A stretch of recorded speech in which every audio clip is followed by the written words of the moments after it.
Good afternoon, and welcome to the Sunday Spotlight, brought to you by the One More, One Less mentoring program. I'm your host and mentor, Mr. Tony Hinton, and joining me today is my co-host and mentor, Mr. Charles Pratt. What it do? He's in the house. Man, it's hot as hell outside. It's just straight sleep weather right here. It's burning. I don't know what you guys are doing, but hopefully you're inside listening to this show. Hopefully. In the AC, where you should be. I feel like we had to go to hell to cool off. Right. Right. Definitely that. Lord. So, we look forward to getting you started on a good note and leaving you with some things to think about as you embark on this new week on Sunday morning. Yes. Yes. However, before we get started on today's journey, let's give a shout out to OMOL Mentoring Program. Yes, that's us. We are the sponsors of the Sunday Spotlight, so take some time to check us out. And let's give a shout out to our guest for today's episode, Mr. Rodney CARR, founder of ICARRe Foundation. Their mission is to empower and develop youth mentally, spiritually, physically, and emotionally in order to create productive members of our community. How you doing today, my friend? I'm doing well. Thanks for having me. Thanks for coming. Appreciate it. Definitely look forward to getting into your story and how things are going with you and your foundation. And we want to hear as much as we can about it. So absolutely. Definitely that. So we want to thank you for being with us today. Now, the Sunday Spotlight is all about addressing the issues our young people are facing today and empowering not only them, but you, the listeners, with the knowledge and resources to build solid foundations and a sense of purpose for not only our young people, but for you as well. And we're serious about our business. The Sunday Spotlight not only talks about the social issues facing our youth, we present the organizations, programs, and the people who are making a positive difference and changing the mindset of our youth and our communities. Not just here in Baltimore City, but throughout the country. Now, every month we have a theme. And the theme for this month, so towards the end of July, and we'll be changing that in August, is getting it done by making an impact on today's youth along with the question of the day. So, that question of the day is, and this one, I don't know if you're going to like this one, Charles, but we'll see. Talk to me. Are we educating our children enough when it comes to finding the truth behind a story or a news feed? Ooh. Once again, are we educating our children enough when it comes to finding the truth behind a story or a news feed? Meaning, like, do they always have to believe everything that's on Google, on the internet, and accepting it as truth, or are they doing the research to really deeply find out about it? Man, I think we need to pose that question to our adults as well. Well, I mean, we can make it. We can put it on the discussion table. You know what I'm saying? Good Lord. We definitely can put it on the discussion table, so we can definitely do that. However, before we get started on today's show, I want to quickly give a shout out to everyone who helps make this show possible. Mr. Ron Beezer and the entire One More, One Less mentoring program. And, of course, our producer, DJ Big Nick, and the Mix Station Radio family. So thank you once again for supporting us and helping us get this word out about the programs and the people that are making a difference for our community and our youth. We also want to remind you this is a live studio broadcast, and we will be streaming on various social media outlets like our own OMOL Facebook page, Mix Station Radio, Instagram, and various other social media outlets. Now, understand this. We want your input and feedback, so don't be afraid to hit us up and join in on our conversation. You can hit us up directly on our OMOL Facebook page or give us a call here at the station at 1-855-493-6499. Again, that number is 1-855-493-6499. It's also at the bottom of the screen on the page, so you can always hit us up that way. We look forward to hearing your comments about the show and just jumping into the conversation. I mean, we go deep sometimes we don't. Just saying. That's a fact. Just saying. That's real. So don't be afraid to give us a call. We love to hear from you and get your input. So definitely look us up. So real quick. So here's the breakdown for the show. We start off each episode with a roundtable discussion, and then we go into a break. Once we return, we will get back into it with our guests. And from there, depending on how the conversation is flowing, we will take another short break and close out the show with answers to the question of the day and your thoughts. So that's pretty much how it'll play out. Depending on how the discussion goes, we'll see how it goes or whatever. From there, we'll make it happen. All right, let's get into it. Let's get into it. So let's get the show started by starting with a roundtable discussion. And listeners, once again, please feel free to join in on the conversation. Like, give us a call at 1-855-493-6499 or the number at the bottom of the page, or leave your comments on our Facebook page. So, first question. And we'll get back to that question of the day. We'll make that part of the discussion, but we'll get in there. Do you feel social media has overwhelming influence on our youth to a point where it's taking over their everyday lives? Taking over their everyday life? I think it's a part of their everyday life. You think it's a part of their everyday life? I think it's just that's where the culture is right now. I think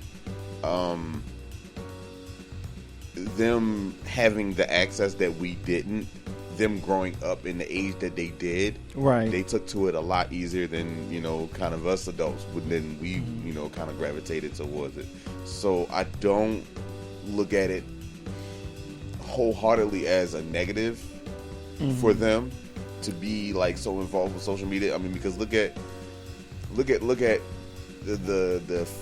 effect and the changes that they are affecting with social media when it's pointed in the right direction. Right, when it's pointed in the right direction. Like if they see injustices, like everybody has a phone, to shine light on police brutality and police killings of unarmed black people. If there's some sort of injustice with some company, you know what I'm saying, they're quick to like get on and hype it up and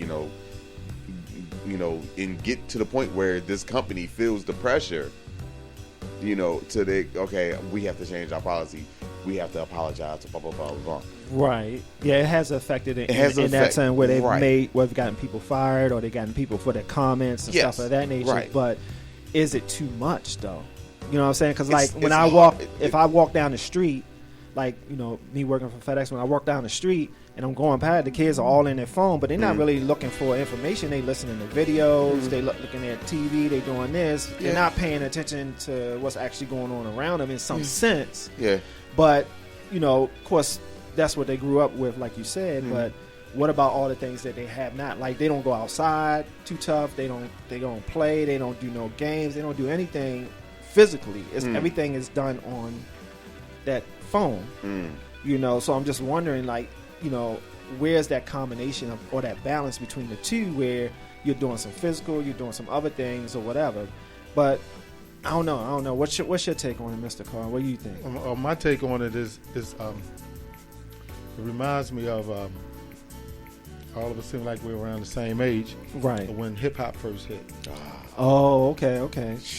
When hip hop first came, it was a lot of negative connotations. It was, right? Yeah. When it came to the youth, right? The older people really didn't take to it. They didn't know how to deal with it. They didn't know what it was.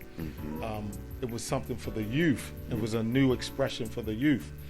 Same way as social media, even though a lot of us, without social media, my business wouldn't have been doing what it's doing at this point. It's without a doubt, I wouldn't have had the courage, right, to be able to promote it, market it, share it the way I do because of social media. It allowed me to connect people like you. Right. So it's just like anything else. If you're a negative person, right, you're going to push negativity, right? If you're a positive person, you're going to push positivity and in between. So we just had this discussion in church. Today was our young adult day. Oh, okay. And we had a panel, right, of young adults. It was we did a little twist on our normal service, which was great. And on that panel, one of our young guys by the name of Trey, which I just love him to death, and he made the same comment.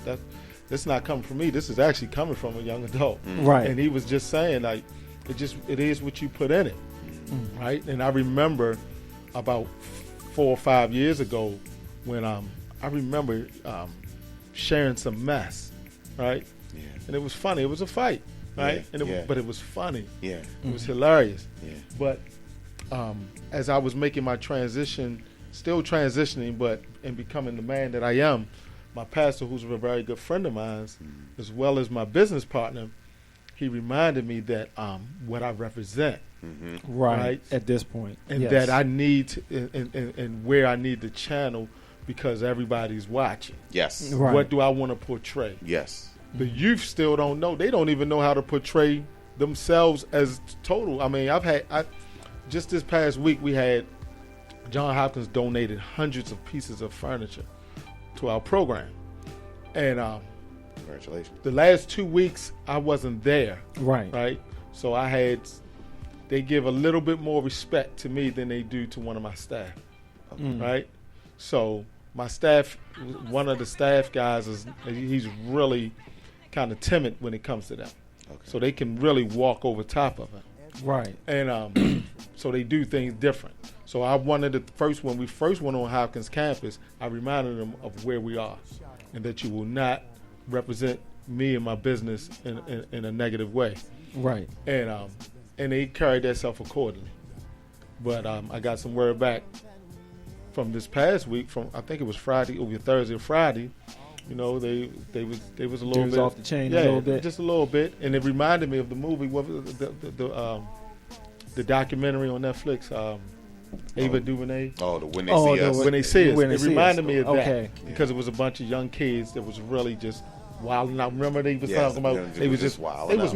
Wilding out, and that's right. what they were doing. But they wasn't as bad. But they were. Right. They was joking with people, messing with people, but they wasn't touching people. But Right. they was a little bit. It was uncomfortable. Over the top. Yeah. It was a little bit over the top Yeah. and uncomfortable. And I'm waiting for Monday tomorrow. Oh boy! Oh, you got a address session. that. Yeah, I'm going to check. Right. Yeah, we're going to definitely check them because they're youth workers, right? Okay. Yes. Right. And, so we have about 20 of them, right? So I have them doing all different things, from the snowball stand to we got different people coming through all week long. I'm sorry, I kind of like transitioned it a little bit into. No, it's all. I do apologize. It's okay. So okay. I'm gonna stop there. Oh, you gonna stop there? Okay. All right. I thought you might want to bring it back Yeah, around. I'm you know what I'm saying? You know what I'm saying? Yeah, Okay.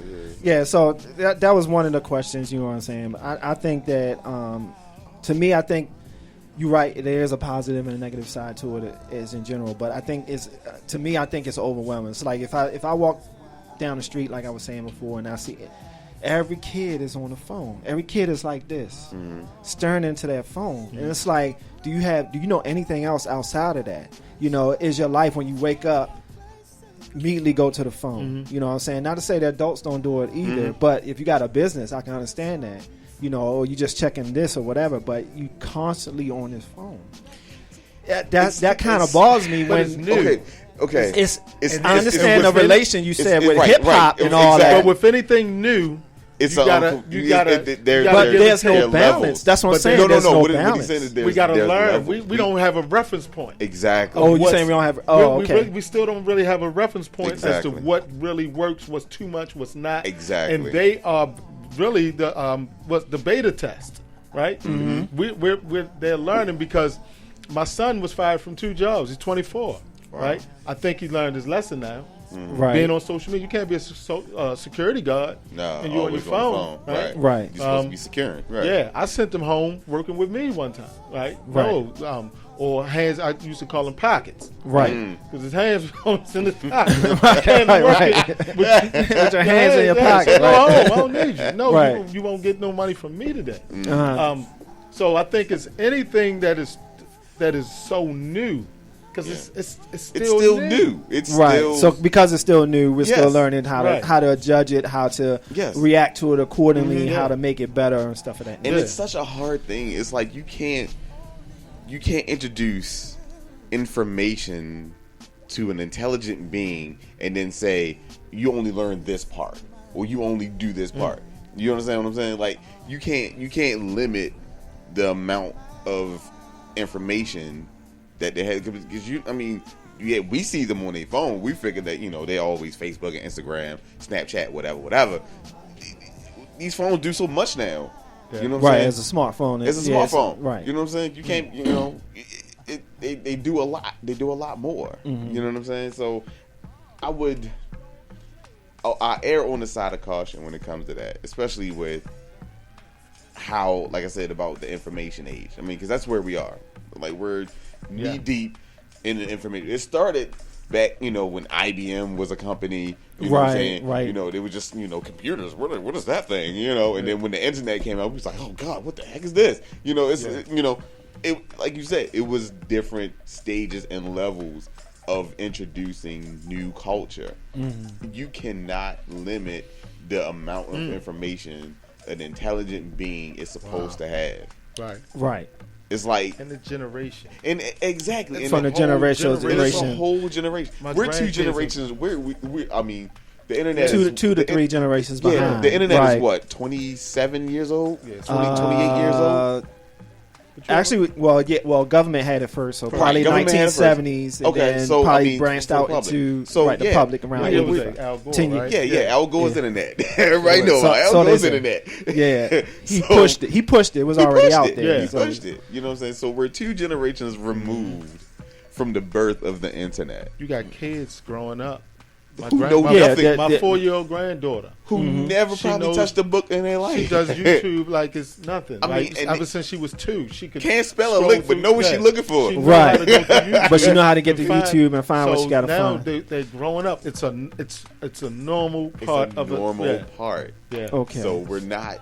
So yes, while we want them to learn more real world experiences, to be more tactile. You know what I'm saying? To put the hands on stuff, like fix this. I know how to take this apart. That's all we did. That's all we had when we was growing up. Yeah. We saw old radio. What we do? We take that joint apart, put that thing right back together. Put it back together, and make then it better. Hopefully God it'll work, and don't get in trouble for taking something. Messing with somebody's record player. Right. outside of what we did, we put together our own go-karts, our own basketball courts. Now that stuff comes, you just buy it. You just buy it, and so. It's never gonna be. It's like we're like the old man. Get off my porch. Yeah. Get off my lawn. That's right. Yeah. Back in my day, I walked 10 miles to school with holes in my shoes. That's who we are now. Right. We don't have that. We're the older group now. Yeah. Right. And it's understandable. So, but I do agree that there has to be still some kind of real world experiences that has to happen, or otherwise we're going to wind up like the movie. I don't know if you ever seen the cartoon movie WALL-E. Yeah. Yes. How everything became so automated that humanity was just like a robot. Sleep. Yeah. You know what I'm saying? We were sleep at the wheel. We were sleep at the wheel. But everything is kind of like now so controlled. I started mentoring because I came up as a basketball and baseball coach. Okay. And I had a group of 5 that went through from ages 5 to 15, including my son. Once they got all in private schools, and it was like I did my job. But then I started seeing where some of the other kids, some kids were just missed out on. Right. So I started left getting involved again, and then I was like, let me start my own. Mm-hmm. But what I saw was, with like things like we play ball, we can have 20 kids. Like 20 kids don't just go and say everybody got a glove and a ball and a bat and go up to the field. Yeah. We went up to Kirk Field and played baseball.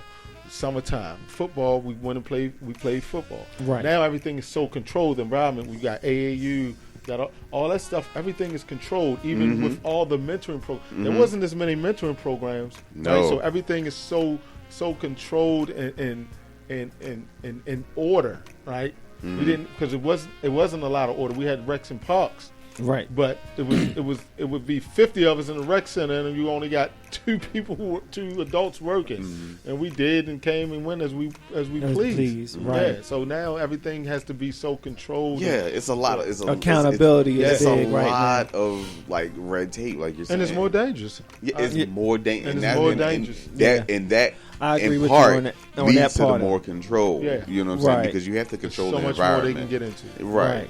Like, absolutely. Yeah. So with that said, like you said, there's positive, negative for the internet and stuff like that. So are there some things that we can do as parents to help our youth understand both the positive and negative impacts of social media in the various news platforms. So like when they see one of us on TV, they see a ragged, you know how news media portrays the black man or the black woman. You know, they get the raggedest person they can find and ask them a question, you know, stuff like that. They get parts of it, like for instance, when Miss Angie was here and she was talking about exactly what was going on behind the scenes, talking about finding out the truth, because social media is only the outer layer of what really happened. You know what I'm saying? So are we as parents doing enough to identify the positives and negatives and saying, hey, that's only the top layer. Let's go a little deeper and find out the truth. You know what I'm saying? Because there's more to it that plays. Yeah, it should play into everyday life in general. But now we're talking about social media, which, like we said, most kids are growing up on that. And that is their so-called Bible in some sense. You see what I'm saying? Are we, as parents, should we be doing more? Are there some things we should be doing? You know, or what can we do? I think we have to do a lot of, you know, like, compare and contrast when it comes to that. Right. Like, if they see a story or if they see like a video and they like, and you see your child is maybe shares these like fight videos or what have you, you know what I'm saying? Yeah, it may be funny to see somebody get hit or get knocked out at the time, you know what I'm saying? But if we present if we present our kids with a consequence of that, say like if we share a story with them of someone who was bullied online and they committed suicide, right, which happens more often than than we like to talk about. Then if we give them some contrast or some I can't think of the word right now, but if we give them that, and hopefully that'll try to give them a little pause to make them think like, well, maybe I shouldn't share this, especially if they know the person they shared the video of, or even if they don't, you know what I'm saying, just be mindful of like, you don't know what the person on the other end of that is feeling. Like, right. You took a 5-second, 25-second, fight, and now this person has like all types of detrimental, mental effects behind it. You know what I'm saying? You don't know. All we know is like, oh, that was funny. Yo, got knocked out. Yeah. Right. You know what I'm saying? But what's the end game? You know what I'm saying? So why don't we explain? So probably to explain, as parents, we should explain the entire piece. Yeah, you know what I'm explain the saying? entire process. Hey, like even like you said, like in reference to the question of the day,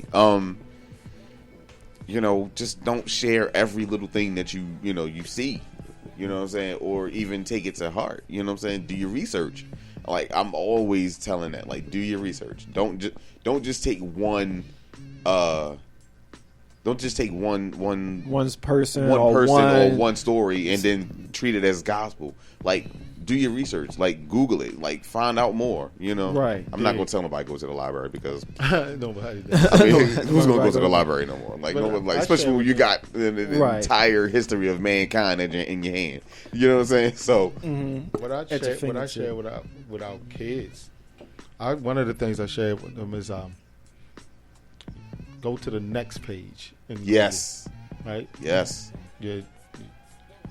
Because that makes them go just dig just a little bit further. Don't just look at the headline. Don't look at the first page. Because that's what we do. Right, all the time. Go to the next page. And then to go back to the first question, because now with this information age, now you have the deception age. Yes. Because now you're being deceived and tricked. Yes. Because now the powers that be have found ways with fake news and all fake this news. stuff. So now it's like you got to do some more research. You got to dig a little deeper, and you got to watch who your sources is. Yes. Same way they taught us when we in English as writers. Right. Right. You got to verify your resources. Right, yeah. So are they doing that? And it goes to again the good parent versus bad parent, or positive and negative. You got the better parents will make sure and monitor, but it's hard to monitor now because the kids are faster than us.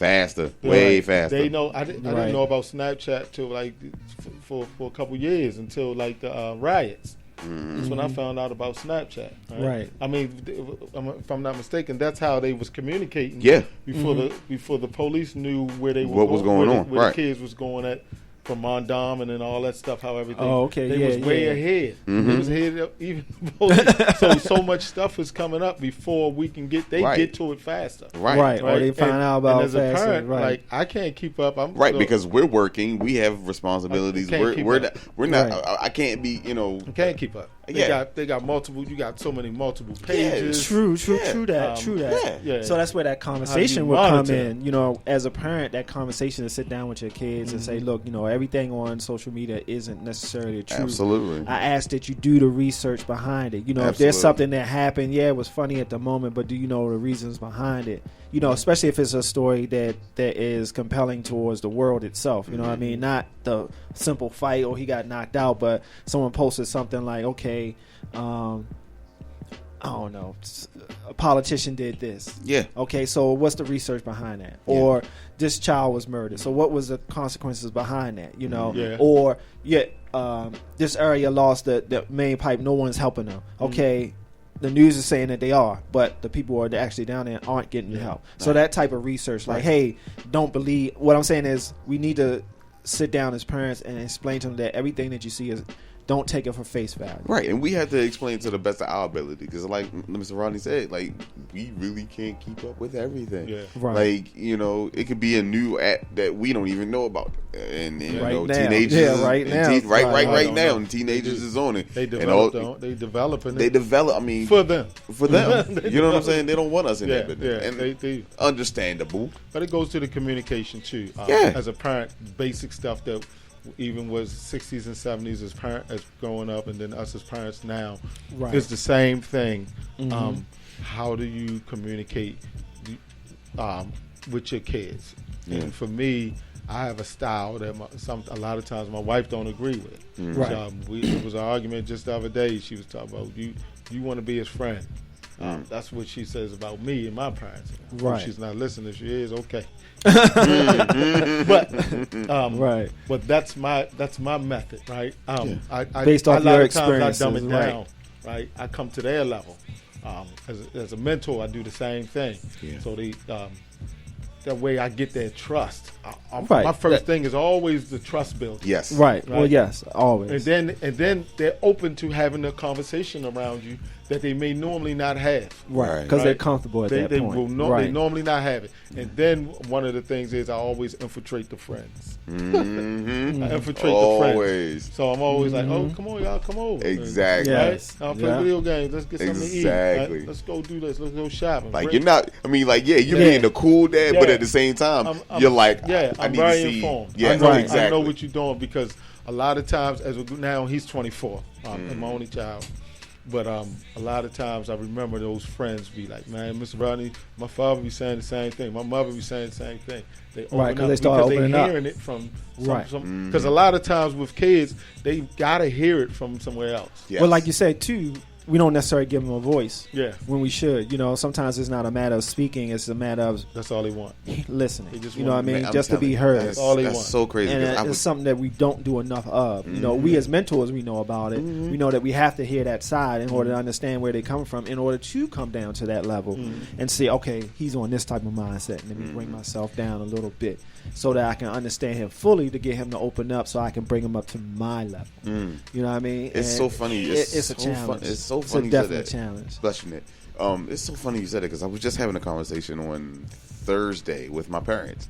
We were just all sitting, me and my sister, and then we were just sitting around the table, just shooting whatever. Right, shooting the breeze. Yeah, and parenting came up, and we were, and me and my sister, who are like close in age, we're like 5 years apart. We were just saying like, okay, the way parenting was back then isn't necessarily the way it needs to be now.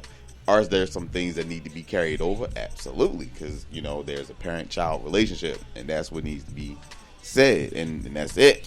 But there also needs to be that sense of, especially within our community. Absolutely. Okay. You already know how it is. Like if you question something, that's disrespect. You know what I'm saying? Don't just say, "Oh yeah, well, do this because I said so. Yeah, that don't work. Yeah, that don't work yeah. We no talked anymore. about that. That's not really don't helping work. because now you're parenting out of fear, out of authoritarian, which is okay. You know what I'm saying? You have your authority as a parent. You know what I'm saying? That's it. But if you give the child or the children the why, as to instead of just here it is, you get that understanding. Yeah, you give them everything. understanding. Well, you can only teach what you were taught. You can only go And by that the was the experiences that you had, like and we that said was last week. And that was the conversation that we were having. But Like, we have to be more open. We have to see that there's other paths and other pathways that we need to bounce down, and perspectives as well. Absolutely. So here's a question. Oh, you got a question? Let's go. Because we're all mentors. Yeah, right? go ahead. And I'm pretty sure you guys will agree our biggest obstacle is not the kids but the parents. Yes, sir. Yes, sir. Right? Oh, Yes, you hit sir. it right on the nail, son. sir. Because the parents are our biggest... Oh, we talk about it all the time. Yeah, the on parents this are show. the obstacle, right? Yes, sir. Right. Yes, So, how do we get to the parents? Because we spend that hour or two per week with these kids, depending on our programs or whatever, or what season we in with our program. And it's like, how do we connect with? Because that's always part of our strategic plan. Right. Yeah. We gotta connect with them, because if we don't, everything that we babysitters. do is So wasted. it's wasted right? to some It's degree. wasted. Right. Yes. And part of that connecting with the parent is parenting skills. Yes, sir. Right. Teaching, reteaching, or relearning, or introducing them to a different way of parenting, right? Because some just don't know. Some don't know that, Or some the too kids young to should know. come home, Or we're too young to know. right? And they wasn't taught. Grandma and somebody, because we're dealing with so many fractured families. Families, Yes, right. sir. Right. So many single households. Yeah. Where there's only that one person, whether it be the mother or the father, and stuff like that, So and we they're just become trying to real, get by. We become so we're much more than, like, I take the mentors is because automatically people say, okay, think mentors and we're just for kids, Yeah. right? Right. Right. No, or I have a mentoring youth program. No, Right. we are family. We do family services because if we don't connect to the family, we won't be able to get, Because you got to gain their trust and their respect as well. Right. Yeah. Right. You got to gain their gotta trust connect as a with the parent. parent. You got to be able to connect with the parent as well, so that when you do implement these new ideas and these new perspectives and thoughts on how to operate or that child to operate, you also have the parents on board with you Exactly. Yeah. to So reinforce it's not just your what kid you're coming just home stating. Right. saying some brand new stuff. Right. They're thinking it's like, well, who's teaching you that? Blah, blah, Right, blah, blah. but if they're involved If as they're well, then they're involved. learning and they're understanding that perspective too. Oh, I never saw it that way. I Okay, agree. I agree. okay, I got you. I agree. And here's Mr. CARR. He's trying to show you a different way of doing it. There's nothing wrong with that. There's more than more than one way to skin a We're not cat. telling- You know we're what I'm saying? not- So We can't tell nobody how to be a parent. Yeah, we can't just nobody. giving you We can't tell anybody how to parent their child that we mentor. But what we can do, we can just offer a different perspective, Yeah. like Right. you were saying. and open it up to them, because I learned that when I was in my early 20s in coaching, and one of the things is I used to always tell the parents, we're not miracle workers. Right. We're not. No way. If your kid is on the bench and and you think he's better than what he, work with him, because there's practice before practice and there's practice after practice. And then the days that we don't practice, then you should go out there, take a bat and a ball, or take a ball Practice and on go, your own. and go Yeah. with them. And that was a way of introducing. And then I was going around having extra practices and stuff, and being there, showing up early, because I remember that was my kid. That's how I got involved. It was Right. my kid that was on the end of the bench. Right. Right. 2 years later, he was the best player in the whole league. Right. But because he was on the end of the bench, and I was like, nah, we don't do this. Right. Mm-hmm. Well, like I said, I don't know where y'all at, Yeah. but we're here, and we're definitely getting it We're in. having a really good conversation. You guys need to get in on this conversation. Thank We'd God love for to hear air. your thoughts on this on this piece. Hopefully, wifey's not watching, and you good. Yeah. But either way, you guys need to get into this conversation. But like I said, the number is right there at the bottom of the screen. If you want, hit us up on our Facebook page, leave a comment. But at this point, we're going to go ahead and take a quick break, and then we're going to get back into it with Mr. CARR and his program, and get some questions and find out what he's doing with his youth. We'll be right back with the Sunday Spotlight.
Hold on to me.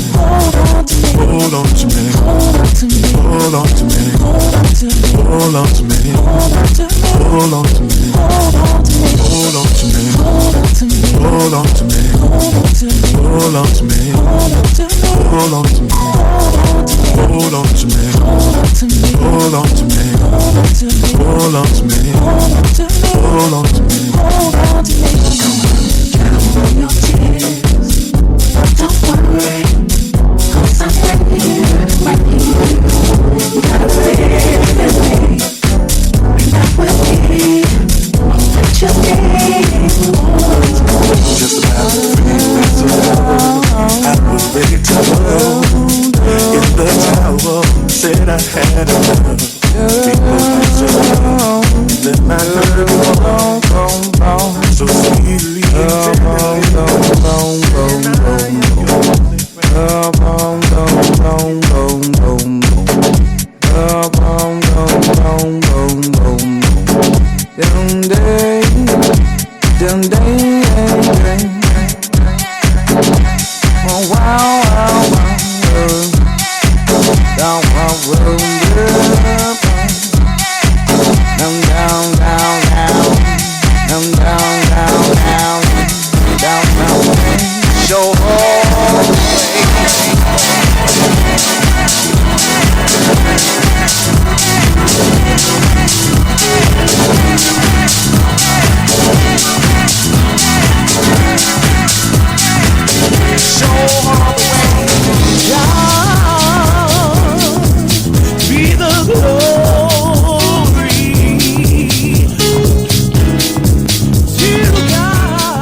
Sunday Spotlight. We're here with our guest, Mr. Rodney CARR of the ICARRe Foundation. Yeah, definitely. Glad, like I said, we're glad you're here. Thank you for the conversation on the question of the day and some of the things going on with our youth when it comes to social media. So definitely appreciate your input on that. Absolutely. And like you said, sometimes you gotta say no. sometimes you gotta say it. But let's get into your what you're doing at ICARRe Foundation. What's going on with that?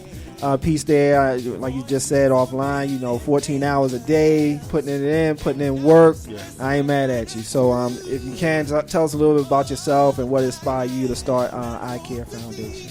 Well, as I mentioned earlier, I coached basketball and baseball for about a good 10 years. And after my son went to high school and another group, I just got kind of bored. After about 3 years of doing nothing when involving kids, I was bored.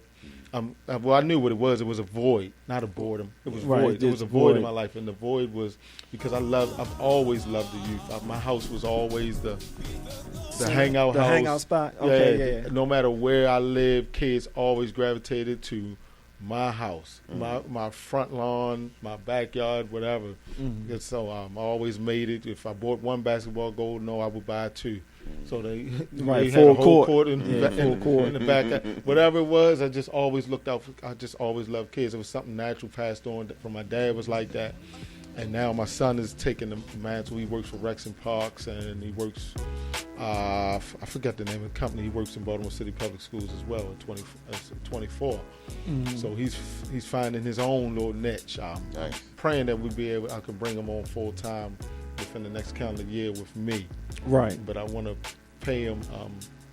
You want him to get out there and experience what he needs to experience for himself, make his own decisions. That way, but still he's well seasoned, right? Absolutely. Right. Well, if that's his, that's because when the time comes for me to bring up that position, he will fill that position, as opposed to somebody else. So we established ICARRe Foundation. I was working for DC Metro System on the train tracks, night shift. I think I was in my third year, and I hated the job. I hated leaving my family at night, working 10 p.m. to 6 a.m., especially on Sunday nights. That was always the roughest one, right? Because Sundays for me is very sacred and it's family oriented. And then once you really finally get to sleep, anxiety of not getting, it was just so rough. It was really rough working out in the elements, no matter what, rain, sleet, snow, whatever, you had to work, walking them tracks. But it wasn't a rough job. It was really a very easy job because a lot of times we didn't work. But it wasn't what you. But it took up a lot of time. It didn't feel that passion. I loved the crew. The crew was us. Yeah. Right? There was a lot of color in the crew for the first time in my life. There was a lot of vibe. But I hated the job. Loved the money. Easiest $100,000 you want to make. Oh man. So long story short, I just got fired. You just got fired. Yeah. Oh, okay. You got fired. Yeah. Okay. You planned that? No, You I ain't playing didn't. that, No, I actually cried like a baby. Oh, wow. okay. Oh, so it wasn't a plan. No, it Oh, wasn't. okay. I cried like a Okay. baby. I had attendance issues. Ah. Uh-huh. Yeah, Dang. just didn't want. Well, you know. Okay. Yeah, in Yeah, it changed the Baltimore, game A lot up. of times, man, I'd be like, man, I go late. Yeah. And then when you had certain eyes on you, Yeah. I just happened Yeah. to be in the wrong place at the wrong time. Right, And I right. caught it. Right? Yeah, investigation came up, and because they gonna investigate. And, Right. Oh, yeah, okay. and it was So like, it went man, down you know like what? that. So I It's left. I amazing, left though. before I got fired. Yeah, Yeah, there you go. There you go. Oh yeah, I started writing on the wall. I was like, let me go. But So- it's amazing the little things that lead us down our path Yeah, to where we need crazy to get. part. My next job after that, I think I was making half of that. Yeah. Mm-hmm. Right? Like, how do you do that? Right? But I never lived beyond my means, so I was able to. Bills were still being met. Things I just learned to adjust accordingly. But what I did is, and just before I was leaving, and this is how I could see how it was already written. I started writing. Right? I created I created my nonprofit because I got back involved in mentoring. That's what Right. I started getting involved with the church. Started working with the kids at the church, the young men. Then I started working back at Baltimore City College, High School, City Forever. And what I saw was that they wasn't concerned with what I was concerned about. Because what I saw was the church was concerned with Jesus in the Bible. Right? You can quote scripture, teach them this, right? Granted. But I had something in my bosom that I wanted to get to them. Yes. Right. And I had to go through all these loops and all Yes. this just to be able to present to the group because they already had their curriculum. Same thing at City, which it was a little bit, but they was only concerned with school attendance, getting them to college. And getting But them out. my getting them out concern of has the always grades. been outside the four walls, Yes. Right. right? When we're going to talk about, let's gonna talk deal about with the the life elephant stuff. in the room. Real stuff. Right, the real stuff that's really concerning them, right? Because let's be real, everybody ain't gonna make it in the church. Everybody not gonna in make it to school, college. even though Everybody they in ain't gonna great graduate. settings. Baltimore City College and the church, we still got something gonna fall from the wayside. Somebody's still dealing with some stuff that we not addressing. Right. And for me, for addressing. That was real close and personal because addiction has ran rapid through my family, and that was the disease of addiction, Right. and the impact that it has on our youth. So substance abuse, substance use, prevention was big for me. My wife, who's an addictions counselor, so what I did, I just started writing and started combining our two skill sets.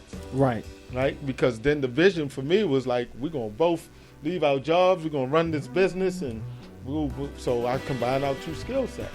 Didn't know what I was really doing at the time because I saw some old stuff I wrote and was like, who the dummy who wrote that? Self-critic. So what I learned is I had a guy by the name of Chew Smith.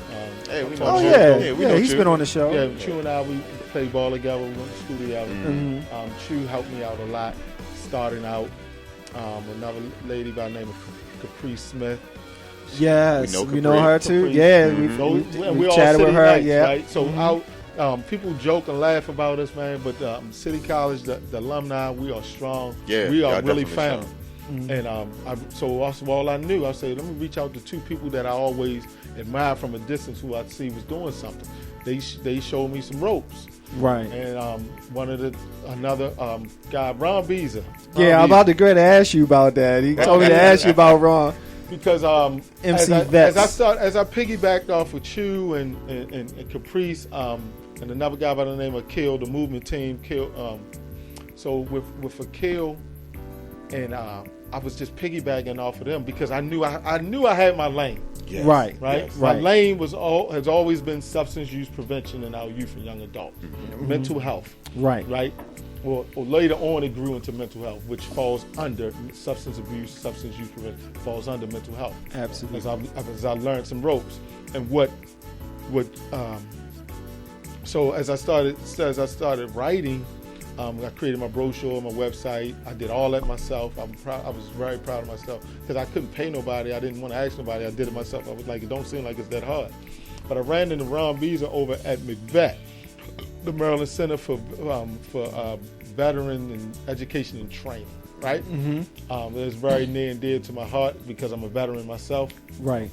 And Ron, I was just asking him what he was doing. I knew he was teaching them. I don't know if it was GED or basic computer. It was computer skills. Basic Yeah, he computer did a class skills. every night. He was doing the class, right? Right. And I was doing a class. I would come and speak to the veterans, right? And he put me down with the Family League, right? Yeah. Nice. He told me about the Family League, and I think the grant was due in about 2 days. Yep. And I had never written a grant before in my life. He was like, man, it's real easy, very basic, man. You got any problems, give me a call. But see, I didn't know how to ask for help at that time, right? Right. So I was like, okay, I'm gonna be so strong, man. I could do it, and I did it, and I got the grant. Nice. Right? Nice. We were able to take some kids to I forgot, I think it was a Wizards game or something like that, and some other stuff. So then I started learning some different things, but I'm forever grateful for him because he was one of the first examples of the love, right? Right. It was like, yo, you don't even know me, right? And he was just, and he just shared some real quick with me, like boom, boom. Yeah. And it Right. was like, yo, then I got kind of spoiled from. I remember him telling me, yo, you kind of spoiled because my Right. first 3 grants I wrote for, I got. Right. Right? Nice. Yeah. Not Nice. knowing that this is not normal. Oh no, practice. that's not No, normal at all. no, that's that's not the norm. I'm sitting over here with the jealous face. You know what I'm saying? I'm just gonna be honest. I'm sitting here with the So I was jealous face. cocky. So I got a little cocky. You got a little cocky with it. But I always knew that I was a writer. I always wanted to write a book to be continued. Because I always had. I could always express what was in my mind and write it in pen. I was very always good with that. Very When I did articulate the work. with it, right. But I was the best C student in the history of mankind. I know that's right. Right. Talk about it. Give me some, baby. Right. So I always found the easiest way out. So doing this work has made me work harder than I ever had in my life because I was always, even as a technician, was always just doing the minimum amount, just enough. So I never got raises, unless I was in the union, so that was always automatic. But as I was creating this program and started mentoring, and then I got my first, a guy by the name who's Lamontre Randall, young bull. He's about 26 now, and he had this school in Cherry Hill. I forgot the name of it. But anyway, the school in Cherry Hill, he reached out to me like, bro, my pastor had introduced me to him. And I was like, wow, this young kid, man, doing all this stuff in the community. And he was like, yo, they looking for a mentoring program. I show up with all my stuff and I'm ready to do this. And next thing you know, the lady I'm sitting across, we went to school together, another city night, right? And I'm like, wow, this thing is real. Because I never knew the power of networking. Yeah, Yes. I never did. At 40 years old, I'm just learning about networking, Yeah. right, and mentorship because I didn't know it. So I'll never forget that day. To rewind back a little bit, when I went in the Chew office, because my vision was Chew got all these kids. He got 200 kids at this basketball camp. I'm going to be his substance abuse guy, and I'm going to speak in front of these kids, and I'm going to speak in front of an auditorium full of kids all through the school system. That's what I thought I was going to be doing. Right. Me and my wife. Right? I still haven't spoken in front of a school. But the vision is there. Right. The vision. Yeah, it's a matter of time. It's a matter of time. But I remember Chew tearing me to pieces in his office. Like, yo, this ain't gonna work. That's not gonna work. No, that ain't.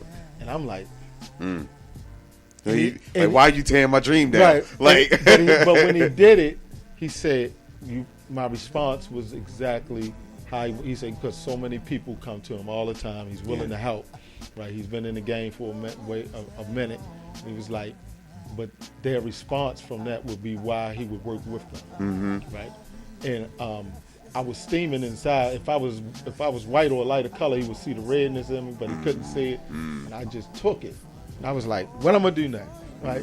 So then he was like, now I can't. He said, because we only get one chance to do this right, especially as a black-owned business. Like when you go in front of these people and these powers that be, you gotta have your I's dotted and your T's crossed. Absolutely. And he said, I wouldn't be a friend if I would let you go out here and wrong. fair. So let me help you set it up. And one of the things he taught me, he was like, study Walmart, study McDonald's, study Nike, right?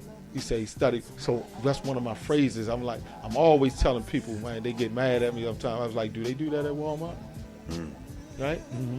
Why not follow the model? Right? I'm not trying to create the I'm not telling you to you got to be just like them, but if there's something that's working, it's working. So that's one of my cliches is always do. So when I submit something for pay, or like earlier today, somebody was like, well, can you come down on that price?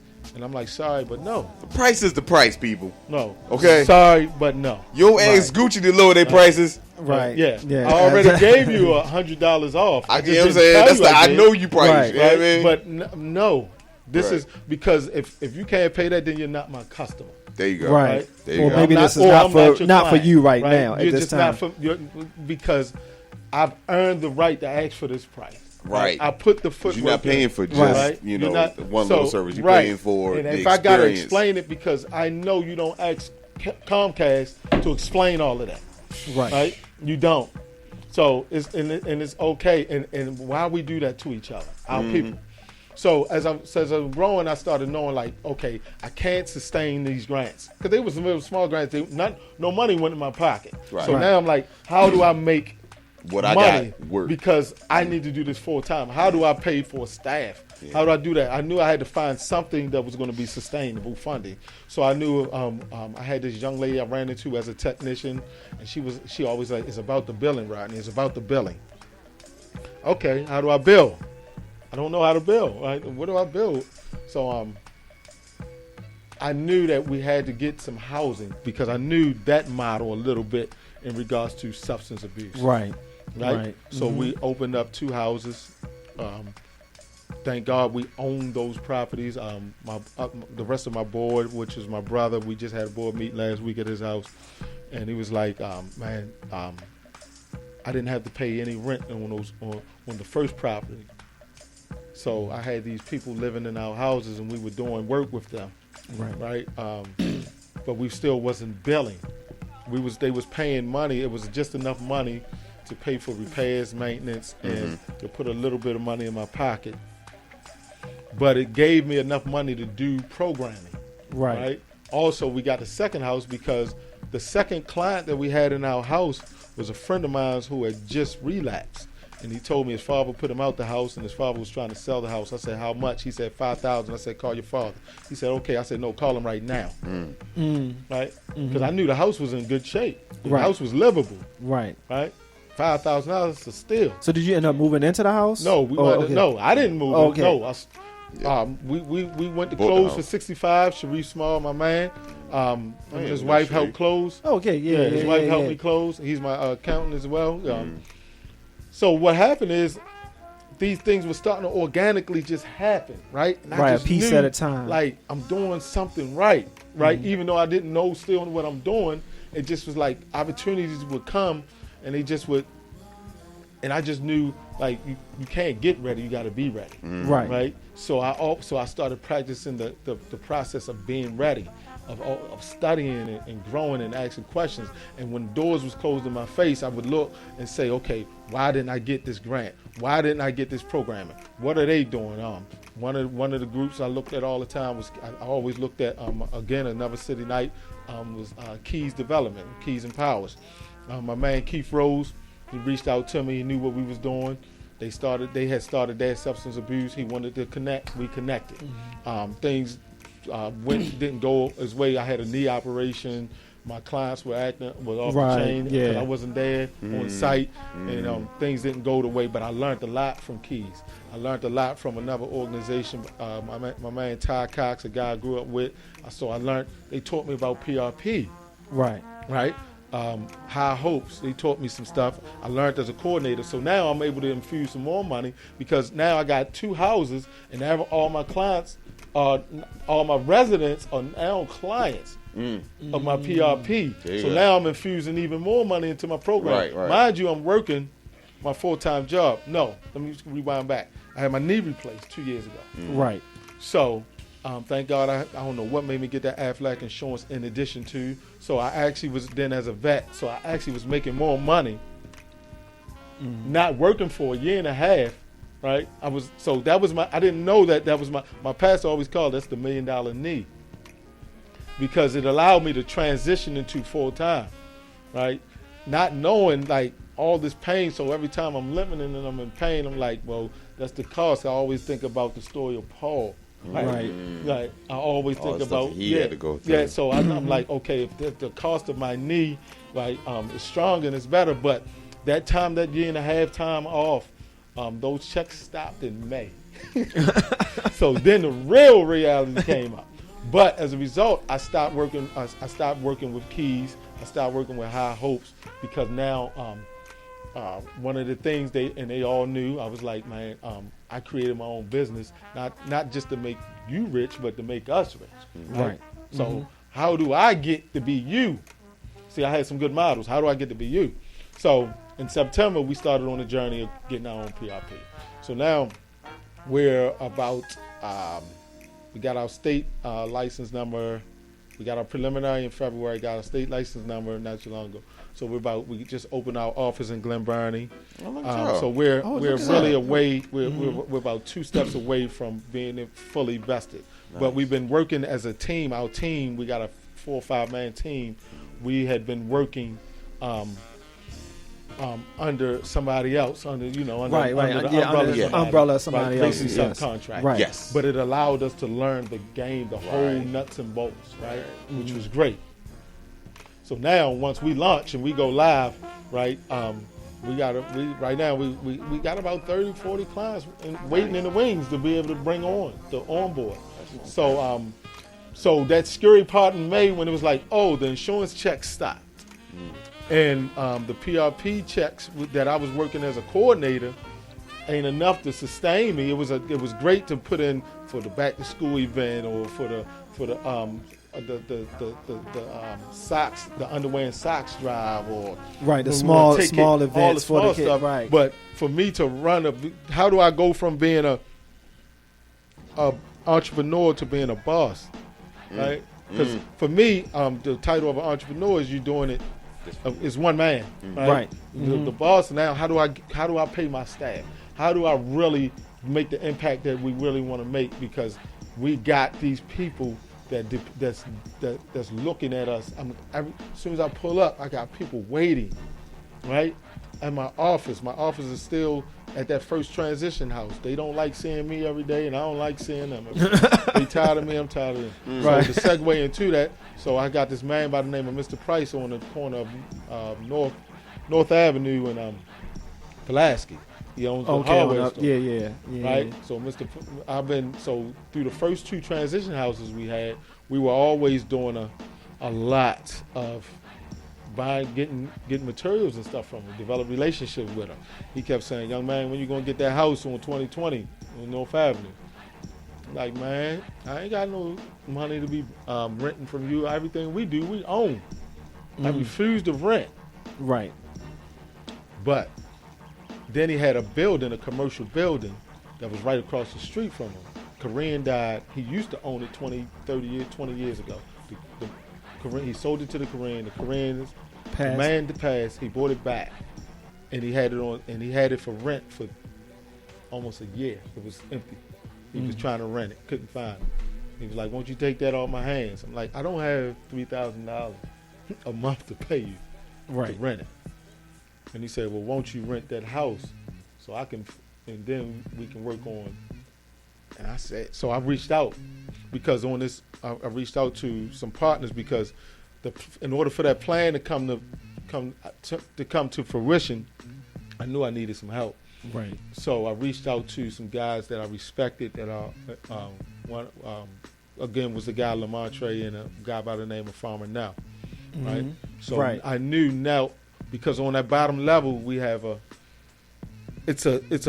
well, you know how they do in the hood. There's nothing healthy, right? On all these corner stores. Yeah. So I said, now what if we are literally in a food desert, right? The definition of a food desert is within a quarter mile of distance. There's no healthy food option, right?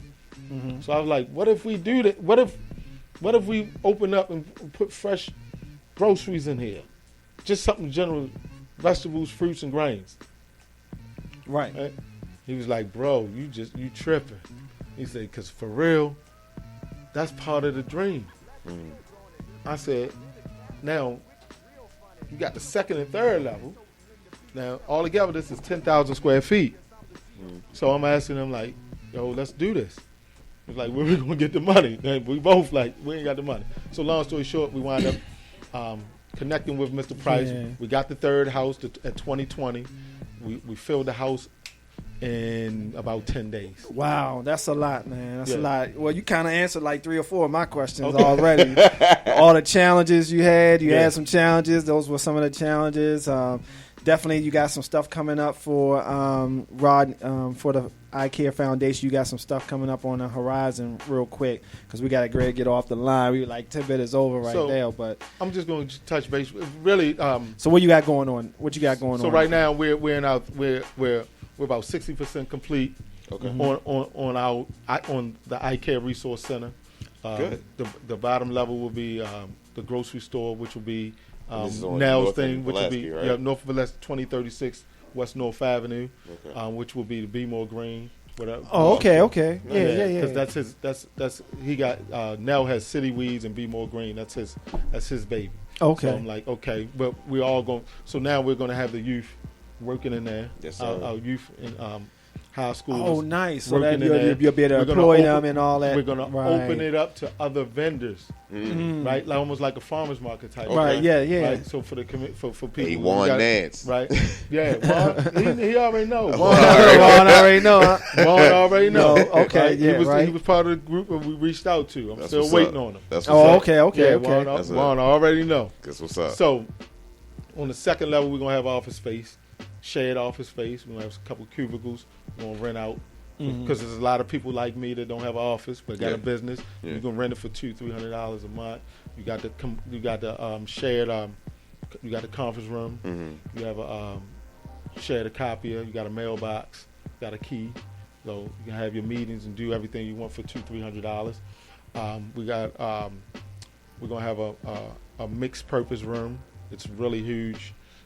It's going to also be a dance studio for our young girls. Always love dance and young ladies. Right. Then on the top level, the third level, which is going to be our tutoring and mentoring area, video games, space. Right, like like a little rec or a place where they can come and chill out or whatever. But with the community coming through, the grocery store, teaching how to farm, we're looking at some space now that we can Gillette, our own holla at them. Right. That's what we're looking to do, so we could take it from the farm to the store. Yeah. Right. Got you. Yeah, I understand exactly what you're trying to do. Yes. So that's a great plan. With encompassing all that, we're going to have a shower in there. We won't have a kitchen, but we'll be able to use the kitchen at 2020 West North Avenue because that's where we'll be able to. If we got to cook something as simple as giving the kids hot dogs or something like that. Or a hot meal. We got a kitchen. We got access to a kitchen because all our 4 houses, we're doing a construction on a 4th house as well. 1829. Man, y'all rolling. Oh, you rolling. Right. So now you know the why whole I went North to sleep. Avenue, Right. Now you know why I came home and went to sleep. Now you know why you sleep. So we all because that's why I say no. I don't have there's nothing else on my plate. Your plate is full. Right. Swollen. I rip and run up and down North Avenue every day. Wow. Right, from site to site to site, from camp to the resource center, which is 60% done, to the house, which is 80% done, right? And now we're doing it because now we're teaching kids with this build project. I didn't even talk about the health department, how they've been so Right. So we got all this. We got a lot of funding from the health department for different programs, B City funding, SOS funding for the schools. So we're doing Great, I'm great. living So the you've been dream. able to tap into a lot of stuff. Yeah, That's, I'm living. that's good. I'm, Yeah, the excellent. dream is like right in my face, coming true. So I'll be glad when this. We're shooting for a launch. We're gonna have a big community festival in the fall. Because one thing about the store, the man left the store as is. So we bagged everything up. So when we have we're not doing no more back to school events. It's oversaturated. I'm done with that. Right. So, well, you got it plenty is. of other organizations that are definitely doing Yeah, it. I'm just anyway. going to connect. I'm just going to go and show love to everybody else. There you go. But what we will do is we're going to have our launch or our grand opening, and we have and give back all the stuff that was in that store. Right? Okay. So what time frame you thinking? We're looking at the fall, right? Sometime I in the keep fall. pushing it, but we're looking at the fall. We're going to say late fall. I think we should be good with that. Well, yeah, definitely keep us posted on that, We so got we can put construction, that too. information I tell you out that, there. dude.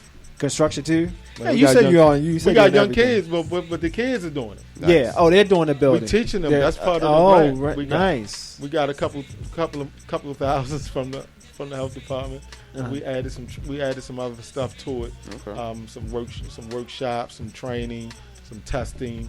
It's almost like we're doing our own. Not almost. We're doing our own workforce development. Love it. Because camp ends. Youth work ends August 2nd. Right. Yes. I got 20 kids that want to still work. Mm-hmm. So what I'm gonna do? Right. Right. I'm Yeah. not, because that's my Can't biggest just turn fear it for back them. out to the streets. My fear for them is August, Yeah. Right. right? Mhm. The whole month right. of August. Whole Right. month of August That's why is free. I'm and so idle. angry with our leaders. Yeah. Like, come on, you got August, a whole month to do nothing but Right. get in trouble, Right. right? Right. So now they're competing. That's why I'm going to tan to them tomorrow, because I'm like, y'all don't really want a job. Mm-hmm. Right, because you competing for a job, because everybody ain't gonna get Everybody hired. ain't gonna This get gonna be hired. that No, first right. lesson, And in that's the the first. yeah. I was about to say that. Yeah, Yes, this sir. That'd be the first lesson. Everybody ain't getting hired. The ones Right. that I can depend, they already know, because I don't take everybody with me now. I There you keep them go. at the center and say, y'all stay at the center and wait for the boring classroom time that you don't like. Right. Yeah. Yeah. Got you. All right. Got you. Everybody got to earn their keep on this. Yeah. Oh yeah. And now it's coming Excellent. out of pocket. Definitely, Yeah. definitely. All right, so if people want to reach out or get more information about ICARRE Foundation and what you're doing, how can they reach you? They can reach me at www.icarrefound.org. That's ICARRE found at F as in found.org. We're on IG at ICARRE Found. They can send donations to Cash App $, ICARRE Found. We also got a PayPal link on our Website? website. But for the most part, I get it. Everybody's cash strapped and things. We just need time. I just need people to just want to show up and be a part, because what we're building is something powerful and impactful. And you already know where we at now. We're on North Avenue, anywhere Yeah. from North and Fulton to North and Pulaski. Oh, I know that area You can well. find me. We got a 20-passenger bus. And we got a pickup truck. You can find one when you see one of those somewhere. We grinding, or me in that minivan going up and down, back and forth. Gotcha, Yeah. gotcha. Definitely. So, man, like I said, man, I knew you had a lot going on. And that's one of the reasons I wanted to get you on the show. I know when I met you about 4 or 5 years ago, we had chatted on that level as well, that you were going to do some big things and stuff of that nature, Yeah. you know. And, like I said, we've been able to keep Yeah, in touch, we walked, doing the walk for yeah. 300 men march and all With that the other bad stuff. With that- Yeah. So- You helped me finish. I was struggling. I really was at the end. I was Yeah. struggling. So Yeah. you all definitely knew you were gonna be doing some big things, and man, that's a lot you got going on. So I understand why you was a little sleepy today. Yeah, I'm just You know what telling I'm people, saying? no, I can't do anymore. No, Right. family too. Need that You gotta Sunday tell rest. Need my wife sometimes. No. All right, cool. With that said, we've come to the conclusion of another Sunday Spotlight. We want to thank our special guest, Mr. Rodney CARR, founder of the ICARRE Foundation, along with DJ Big Nick and the Mixed Station Radio family for holding the One More, One Less mentoring program and the Sunday Spotlight down. And last but not least, we want to thank you, the listeners, for tuning in to the Sunday Spotlight Radio Show. And if you'd like to learn more about the Sunday Spotlight Radio Show or the One More, One Less mentoring program, you can check us out on our Facebook page at facebook.com/OMOL mentoring, or visit our website at omolmentoring.org. We also are looking for sponsors, Always. ICARRE, Also looking for sponsors. So if you like what you heard and you want to get your business or your program out there, become an official sponsor for the Sunday Spotlight, or just want to donate to the Sunday Spotlight show, give us a call. We are currently looking for donations to cover the cost of travel for our summer camp trips. Yes. So if you can make a donation to our travel fund, please go to our Facebook page and donate whatever you can. Right. Remember, we are a 501c3 organization, and we have multiple level sponsorship packages to accommodate any budget, and any donations you give are tax writable for your business or for you personally. So if you want and you can donate, give us a call today at 443-562-7455 and let us get started on promoting your brand and supporting our summer camp as well. So with that said, anything, Charles? Anything good? I'm good. Good. All right. So with that said, once again, thank you for listening to the Sunday Spotlight. And remember, stay focused. And whenever you can, help our young people reach for the stars. Good night.